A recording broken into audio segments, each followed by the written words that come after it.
Good afternoon, Sister Bernadette. Hello, Patricia.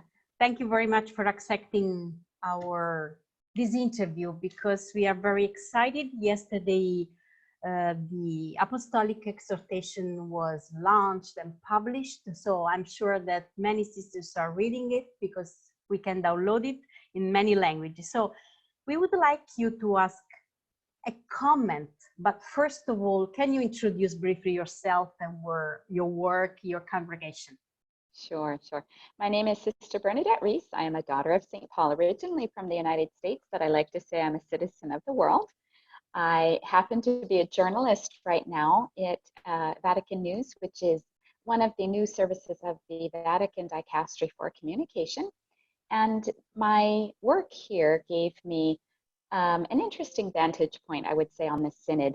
I covered the Synod as a journalist, which means I prepared documents ahead of time, articles ahead of time. So I've read everything I could get my hands on about the actual official documents, but then I also provided support services to the Holy See Press Office during the Synod. So I participated in all of the sessions. I got to mingle with the Synod Fathers, listen to their discussions, and also help to prep, for example, the translators so that we would be able to have as accurate a simultaneous translation as possible. So that was my contribution in the Synod. On the sidelines, you might say, but very much with hands-on. I guess so. So the first question might be, can you tell us more about this exhortation from your perspective? So let's say from a different perspective than all of us. Sure. The Apostolic Exhortation I was amazed with because of the language that our Holy Father used this time, very direct. It's very short, which is unusual for him. You can tell he's impassioned about the topic. He lives in an area very close to the Amazon, and he knows the situation from brother bishops and priests. I find that it is in continuity with the previous documents, and I would say that an interpretive key that can be used throughout the Synod process is that of Synod, a way of walking together in order to come to an understanding of what the Lord wants of us today. And I found that in one line in the working document, and the synodal process brought that local church to ask for the experience of the primitive church. And I really think that our Holy Father is telling them, if that's what you are asking for, that's what I'm going to challenge you to do. In other words, don't let what's already been constructed in the church be a paradigm for you. In other words, you want to allow your thousands and thousands of years old of myths and stories and rituals and symbols, you want to put that in dialogue with the gospel. Go ahead and do that. And then create the ministries that are consistent with that. And so I see a very consistent way of that our Holy Father addressing the issue within this interpretive key of allowing them to experience what it was like for the primitive church to engage two new cultures, the Greek and Latin Roman cultures, out of a Judaic background. And that's what I think they're asking of. And I think the Holy Father is saying, go for it. Yeah, it's interesting, as you said, also the language that Pope Francis usually uses. It's like, it's a very feminine language, Yeah. So we feel comfortable with it. So it's interesting also the metaphor of dreams that he's using along the. So may I ask you what struck you most about this document? Sure. The analogy of the dream is extremely important, not only for Pope Francis, but what's interesting to note, it's highlighted in Spanish literature. I remember this when I was studying Spanish literature, so I'm not surprised that it's almost like in the DNA of Hispanic cultures. And I think the dream language allows the past to enter in because our dreams draw on the past experience, but they're also a way of interpreting the past very subconsciously in order to talk to ourselves, communicate to ourselves. And I think that that's something that we need to be aware of. Our Holy Father is saying, I have these dreams. He's offering those dreams to us, and he's asking us to dream with him. And of course, as we know in dreams, the sky's the limit. Just to remind to people that the document has 111 paragraphs, articles, and the dreams are for social, cultural, ecological, and pastoral. Yeah, sorry, I read the other translation. So it's really interesting, and I'm wondering if this document is not just for Amazon, but it's for all of us in a sense. I don't know what you think. No, I think you're hitting on a very good point here, because the perspective in which the church has evangelized definitely came out of a European culture.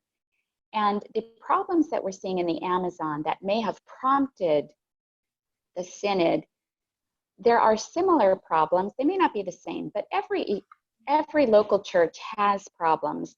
And since the very beginning of the church, local problems were always brought to the attention of the elders, who then made decisions. And the church has kind of gotten away from that practice a little bit. And I think now this is a good way for the church to come back into touch with what we experienced at the beginning of the church.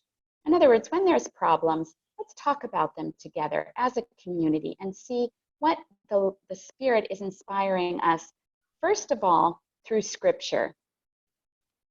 In all of the discourses in the Acts of the Apostles where this process takes place, they always remember what the Lord said, particularly for that situation. And we heard that in the synod consultation phase. Now it's a moment when the elder, the Holy Father, has now spoken back to the church in one way, presenting the final document, saying, there are aspects of this final document that I would like you to implement. I would like the entire Amazon, but also there are some things in here which the entire church can learn from. And especially that would be in the ecclesial part, where we need to constantly be evangelizing from within a culture. We can never separate the two. And if we think that there's only one world culture that we're evangelizing, we're going to fail. Yeah, we will be back again on this pastoral session, because I would like to ask you first something else about, I think the social challenge, the social chapters are very strong. Choose the priority for Pope Francis are the poor, are the excluded. So I have the impression that reading and listening the comments after the publication, we are focused just on the last part. But the first part is so inspiring for all the people, sisters and brothers, who work throughout the world for human rights and for justice and peace. Can you tell us something more about that? Yes, I think, of course, I'm not the Holy Father, so I'm not exactly sure why he chose to be brief in the first 4 points. However, I can say that those points are very, very well documented in the working document, and were repeated again in the final document, some of them, not all of them. But there was a lot of documentation done prior to the synod. And I think the Holy Father moved away from a more statistical approach to a more allegorical approach. We've already poetic type of approach to remind us of the beauty. And so I think his approach in those first 4 sections were meant to attract us to the beauty of the Amazon and to make us aware of the horrors without overdoing it. And I wonder if his understanding of the situation there is that what the church really needs is to focus on the pastoral, and everything else, all the other aspects, will be taken care of as well. Because as we know, the faith, the beauty of the Catholic faith that we've been handed makes us allow the Lord to permeate every aspect of our lives, whether it's social, whether it's cultural, whether it's ecological. And that, I wonder if that might be the pedagogy that the Holy Father is using in this case, appealing to the beauty of the Amazon. Yeah, thank you. This is really a good point. And it's clear also the position of the Pope, that should be also our position, that is always, you know, for the poor, for the excluded people. So when an economy is killing people, we have to say something, we have to speak out. So thank you. So now we can move towards the fourth part, the pastoral dimension. So I hear that there are like some women that are very upset because they expect something more about the women position in the church. So can you tell us your comment, but also what are now the position or the role of the religious women, especially for the future, so to bring about this document? Sure. Our Holy Father is very consistent about his concern that should women be ordained at some level, become clerics at some level in the church, that it will only continue to foster an illness, we might say, that he puts his finger on in the church, and that is of clericalizing the laity, and also looking at women only in a functional manner. And I think what he's trying to say is we need to mature a little bit. He says specifically that he sees the crux of the problem, the crux of the question being whether authority is necessarily associated with the priesthood. And until that's dealt with, he is not going to move toward opening that up to women, because it may open women up to further abuse, further exclusion in some senses too. So he's being very cautious. I understand why some women may have had their hopes raised, especially because that particular paragraph did receive a 2/3 majority vote. However, our Holy Father kept reminding us this is not a parliament. And it's something that we need to be reminded of, that what we're doing is we're seeking the will of God here.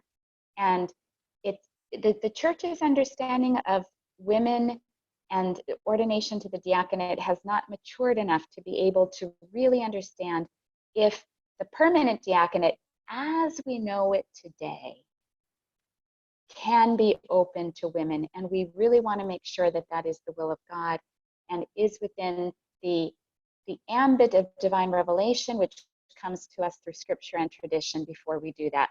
However, our Holy Father has stated extremely pointedly that roles, new services for women with a commission from the bishop, in other words, not just women doing things, being assigned to things, but that they be commissioned by the bishop, that they have some delegated authority given to them by the bishop, and that perhaps because we move toward this type of delegated authority, they may be remunerated for their services. Now, this, from what I understand after speaking with some women religious working in the Amazon, is a step forward. Yeah, thank you. Thank you very much, Bernadette, for sharing with us your ideas, your comments. Actually, the work is just started, because we will continue to reflect now that we have the document, and we hope also as USG to have other meetings, you know. So I would like to close with the invitation to sisters to read the Apostolic Exhortation with the final document and the Laudato Si. We are celebrating this year 5 years of the encyclical. So it's really, there are documents that are very connected. So I will leave you a final word, Bernadette. Thank you. I just want to underline what you've just said. Please, I beg you, read the final document as well as the Apostolic Exhortation. The two go hand in hand. And if you feel any desire whatsoever to get to know the beautiful people of the Amazon region, please discern whether the Lord may be calling you to go to that beautiful land, and allow yourself to be guided by the beautiful people and nature living there. Thank you very much, Bernadette, really, and I would like just to close saying that really we experience that everything is interconnected, because we experience that. So thank you very much, Bernadette, and enjoy your work. Okay, bye-bye.